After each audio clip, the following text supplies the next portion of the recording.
باب 16۔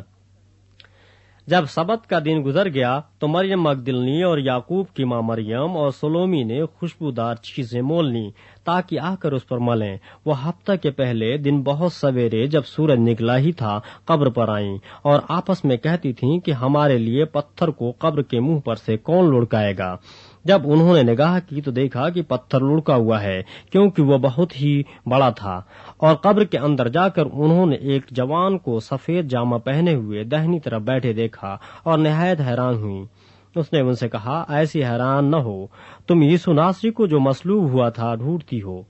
وہ جی اٹھا ہے، وہ یہاں نہیں ہے، دیکھو یہ وہ جگہ ہے جہاں انہوں نے اسے رکھا تھا۔ لیکن تم جا کر اس کے شاگردوں اور پطرس سے کہو کہ وہ تم سے پہلے گلیل کو جائے گا، تم وہیں اسے دیکھو گے جیسا اس نے تم سے کہا۔ اور وہ نکل کر قبر سے بھاگیں، کیونکہ لرزش اور ہیبت ان پر غالب آ گئی تھی، اور انہوں نے کسی سے کچھ نہ کہا کیونکہ وہ ڈرتی تھیں۔ ہفتہ کے پہلے روز جب وہ سویرے جی اٹھا تو پہلے مریم مگدلنی کو، جس میں سے اس نے 7 بدروحیں نکالی تھیں، دکھائی دیا۔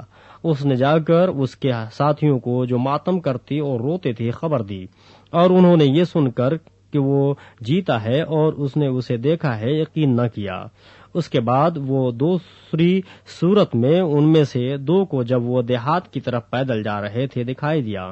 انہوں نے بھی جا کر باقی لوگوں کو خبر دی، مگر انہوں نے ان کا بھی یقین نہ کیا۔ پھر وہ ان 11 کو بھی جب کھانا کھانے بیٹھے تھے دکھائی دیا، اور اس نے ان کے بے اعتقادی اور سخت دلی پر ان کو ملامت کی، کیونکہ جنہوں نے اس کے جی اٹھنے کے بعد اسے دیکھا تھا انہوں نے ان کا یقین نہ کیا تھا۔ اور اس نے ان سے کہا کہ تم تمام دنیا میں جا کر ساری خلق کے سامنے انجیل کی منادی کرو۔ جو ایمان لائے اور بپتسمہ لے وہ نجات پائے گا، اور جو ایمان نہ لائے وہ مجرم ٹھہرایا جائے گا۔ اور ایمان لانے والوں کے درمیان یہ معجزے ہوں گے، وہ میرے نام سے بدروحوں کو نکالیں گے، نئی نئی زبانیں بولیں گے، سانپوں کو اٹھا لیں گے، اور اگر کوئی ہلاک کرنے والی چیزیں پئیں گے تو انہیں کچھ ضرر نہ پہنچے گا۔ وہ بیماروں پر ہاتھ رکھیں گے تو اچھے ہو جائیں گے۔ غرض خداوند یسوع ان سے کلام کرنے کے بعد آسمان پر اٹھایا گیا اور خدا کی دہنی طرف بیٹھ گیا۔